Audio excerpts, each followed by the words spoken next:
This review has been made possible by Toyota of Naperville. As you know, Toyota has tons of brand new Toyotas available for purchase. But did you know that they also have a remarkable selection of used cars? Head on over to toyotaofnaperville.com and look through hundreds of used cars for sale right now. Alright, what's up guys? My name is Zach and today I am driving a 2011 Chrysler 300. Up front is a 3.6 liter V6. Down below is a 6-speed automatic transmission. This video is sponsored by CarMarshal.com. If you'd like to support the channel, click the link down in the description below. CarMarshal.com advertises for over 100,000 vehicles across the US.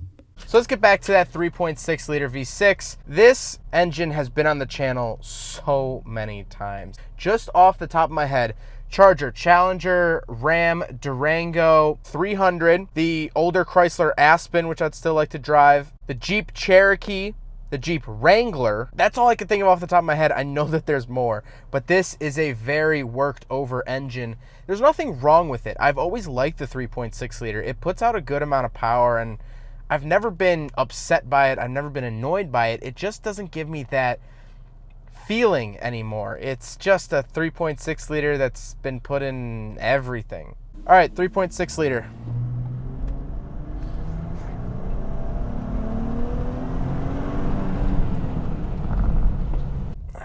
I'm not impressed.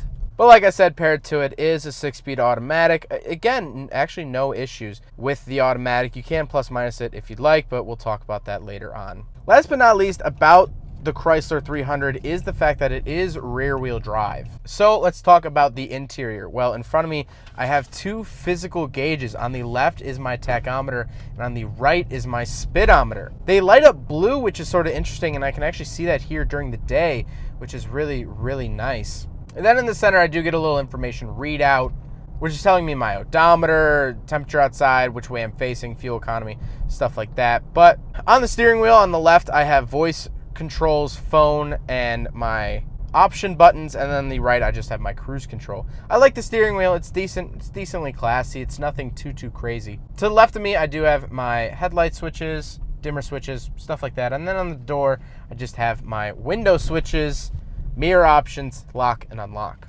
In the center, I do get an analog clock that says Chrysler. I really like that. I like that in cars, not because it's particularly helpful to me, but just because, you know, you don't get that in your base model Honda Civic. You don't get a nice clock.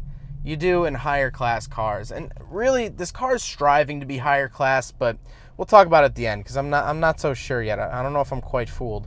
But down below the clock, we do have a navigation, touch screen. This is your whole infotainment center, really. We can go to player controls. I can control my heated seats through the screen, which is really, really nice. Climate controls, navigation. We can even hit more, and we can go to Sirius or settings, stuff like that. I like the screen. It's pretty simple. It is pretty dated, although you have to, you know, be kind. This is a 2011. It's 8 years old at this point, so of course it is a slightly dated system, of course. But it just looks very basic. It almost looks like an app you would find on like one of those like knockoff iPads for kids, you know, where it's like not an it's like a Pear Pod or whatever. Is that from iCarly? You know, it's like it almost looks like a knockoff of something like that.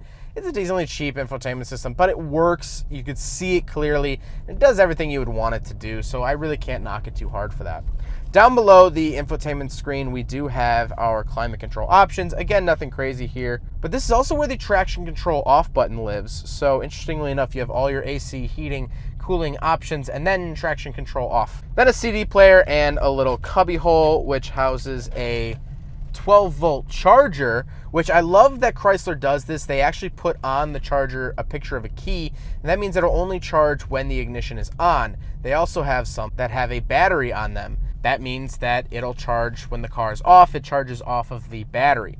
Really smart thinking by Chrysler, and I'm surprised that no other auto manufacturers really picked this up. I love this idea. It's one of my favorite parts of Chrysler is that they actually tell you that stuff on the charger itself. It's such a small thing, but then again, it's such a big thing, you know? Then we get to the shifter. It is a jigsaw shifter, and what I mean by that is there's no button or anything. You just kind of puzzle it into place. It's a money-saving tactic done by auto manufacturers. That means they don't have to engineer or produce a button that works. I don't mind it. You can plus minus. which you put it down to D and then you move it left and right. Left to minus, right to plus. And then to the right of the shifter, I have this oblong ashtray. I don't know if it's really necessary, but it's here, and it's in the 300. Then I get 2 cup holders and a center console. Now, the seats are pretty comfortable. They are leather. They are tan leather. The whole interior is tan. It's sort of a tan and black mix, which I really like, actually. They're not super impressive. Like I said, they're power. They're heated. They'll do what you need them to do. They are not memory seats, though, interestingly enough. But we do have back seats, so we will do a back seat review.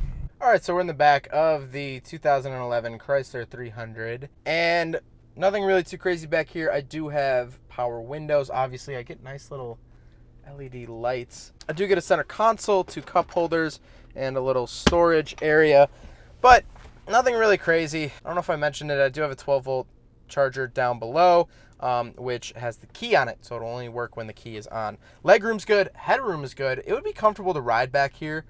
It's just nothing wowing. I mean, the seats are definitely comfortable. It's a nice experience. It's just nothing that I'm going to write home about. But I'll talk more about that in a little bit. One thing that I do really like about the 300 is the sunroof, which spans almost the entire length of the car. I really, really like that feature.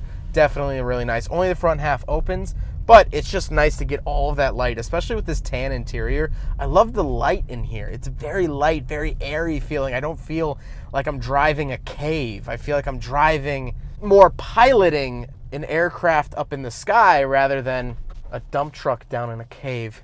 Now let's talk about the looks. I don't mind the looks of the 300. I think it's a decent looking car. I wouldn't call it striking. I wouldn't call it amazing. Like, you know, I don't stop in my path every time I see one.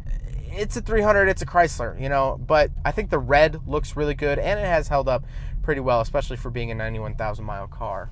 Getting away from the looks, we have to talk about the 300 as a car. Now, they do make a 300C, which came with a 5.7 Hemi.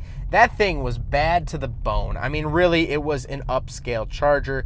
That thing did not mess around. That was a great, great car. But this, I don't know how I feel about it.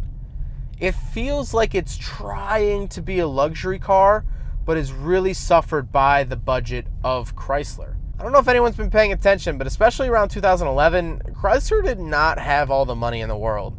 And it kind of shows here, because this should be a luxury car, the 300. You know, people used to rebadge these into looking like Bentleys. I mean, this was a high-class car, but then actually getting in it, the dashboard looks like the same material you get in a base model Cherokee. I mean, it looks like it's stitched, but I don't think this is real leather. I don't think real leather sounds like that. Yeah, it has this sort of wood or fake wood, marble. You know, I don't know quite what it is across the dash. And it has the clock. The clock is definitely something classy, something nice, but I just feel like in theory this could have been an amazing luxury car from Chrysler, and the execution was just not there. I know Chrysler can get nice. I know that they can. I've driven really nice Chrysler and Dodge products. If you are down to spend the cash at Dodge, you can get a very nice car. But this just isn't it. And you know what? I expected a lot more out of the 300. It's the 300. It's better than the 200. It's 100 more. Here's the thing. I'm going out to dinner tonight with a bunch of friends. A bunch of friends are coming back into town. We're going to go out and get drinks and get dinner. And they're car friends. Shout out Felix, Garrett, Andy, Nick, Derek, the whole crew. We're going to go out and get drinks tonight. And this car is not something I'll probably mention. If they ask me, like, what did you drive today specifically, I'll tell them the 3 cars that I drove today. But in terms of cars that I've driven over the last month since I've seen them, this is pretty low on the list. I'm not wowed. I'm not shocked. I'm not impressed. And honestly, I'm going to go home and I'm going to edit this video and I'm going to upload this video. And then I probably won't talk about the 300 ever again. Unless I'm mentioning the fact that Chrysler only makes, here in 2019, 2 cars, the 300 and the Pacifica. But besides that sad, sad fact, I don't see this thing coming up at any dinner parties. Or, hey, look what I drove today. It's going to be like, oh yeah, I drove one of those. And I was really expecting it to be more impressive. Well, I hope you guys enjoyed the video. Hope you guys learned something about the 2011 Chrysler 300. Huge thank you to Toyota Naperville for letting me take out their used 300. This really was eye-opening. Even though I don't like the car, I still appreciate them letting me take it out. And you should definitely still go check out Toyota of Naperville. This car is for sale. I'll leave a link in the description below if you're looking for a 300. But they have hundreds of cars on their lot at all times. So definitely look around their website. I'm sure you'll find something that you like. But hope you guys enjoyed the video. Don't forget to rate the video, comment on the video, and subscribe if you really liked it. Take care, guys. Aside from my soul.